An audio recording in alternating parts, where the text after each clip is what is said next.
channel. Before we jump straight into the next exciting, memorable topic, which is that God performed a great miracle and Moshe split the Red Sea, please make sure to like and subscribe, leave a comment down below, turn on the bell for post notifications. I really appreciate people stopping by and watching my videos. It really leaves a great impact. Let's move on straight to the next topic. As the great miracle of the splitting of the Red Sea unfolded, Moshe Rabbeinu, Moses, led the Jewish people in singing praises to God Almighty. The Torah then describes prophetess Miriam, who was Moshe's sister. Out of tremendous joy, she took a tambourine in her hand, and all the women came out after her with tambourines and dancing. Miriam called out to them, "Sing to the Lord, for very exalted is he. A horse and its rider he cast into the sea." This is the only instance recorded in the Torah where women sang their own song. Why was the song of Moshe, the men and the children of Israel, less joyous than that of Miriam and the Jewish women? The reason is that it is impossible to sense the same joy in an accomplishment attained without effort and agony as when there is great exertion and the experience of difficult struggles. The greater the effort and agony, the much greater the joy. Let me elaborate. The hardest decrees from Pharaoh, the king of Egypt, occurred right after Miriam's birth. The most terrible decree of all was that, as is stated in the verse, "Every son that is born to you shall be cast into the river." Moreover, our sages relate, this was followed by the hardship of Pharaoh bathing in the blood of Jewish children. At that time, Pharaoh contacted leprosy, and his advisors, his healers, told him that the only cure to heal his leprosy was to bathe in Jewish infants' blood every single day. In order to save the lives of the babies, God healed his disease. But yet, Pharaoh issued another decree. This time, all the boy infants be killed and all the females kidnapped and raised in Egyptian idolatry.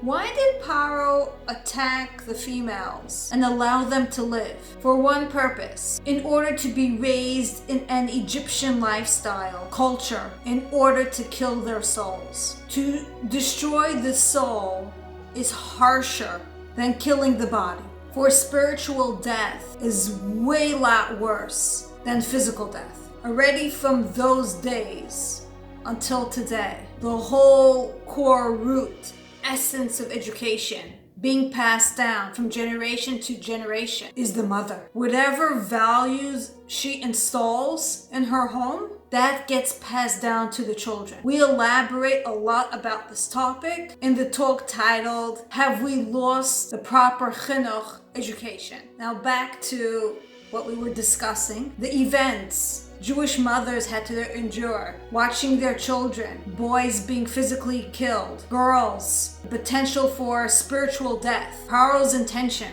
has an effect on the mother a lot more than the father. Thus, when the Jewish people were finally freed from Pharaoh, the Jewish women's joy was much greater than the men. They sang their song, "For godliness and holiness, there is none higher. Everything contrary to holiness, like a horse and its rider, are hurled with the power to the very depth of lower than nothing, like drowned into the sea." With their faith and strength to keep the Jewish soul alive, the Talmud states, the Jews were redeemed in the merit of the righteous women.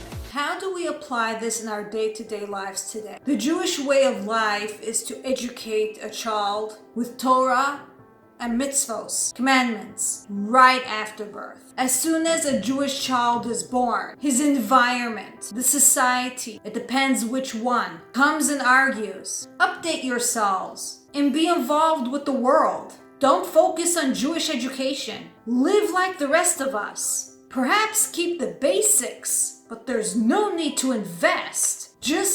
Torah and its commandments as a habit, as book knowledge, not part of your life. People are obviously affected by this influence, and they fail to bind children from infancy to God, who sustains all the world in his goodness with kindness and compassion in an honorable and peaceful way. In fact, it is this bond alone with God that it is the Jews' channels for sustenance, spiritual life. A man is not at home for most of the day. He's not involved with the education, atmosphere of the home, influence as the mother. It is the role of Jewish women to constantly battle against anyone, literally, who tells her to give up her soul and the souls of her children. All of the above is clear guidance. There's no reason to be afraid. With all kinds of scary and dangerous encounters, and still have one's children unaffected. Parents can guide their children in the way of the Torah that offers them life, not only in the eternal world, the world to come, but also literally in this world, here and now. Parents can guide their children along the path, which will cause the children to say, "This is my God, and I will glorify him. My Father's God, I will exalt him." When keeping this in mind and supporting one another, we will succeed to save the children's souls from the hands of those who do all that they can to wipe away the Jewish spirit. And with this, thousands of children will be raised to march towards Mashiach and exclaim, "This is my God, and I will glorify him." May it happen speedily in our days. Just remember, key to success in your life is first believing in yourself. See you in the next one.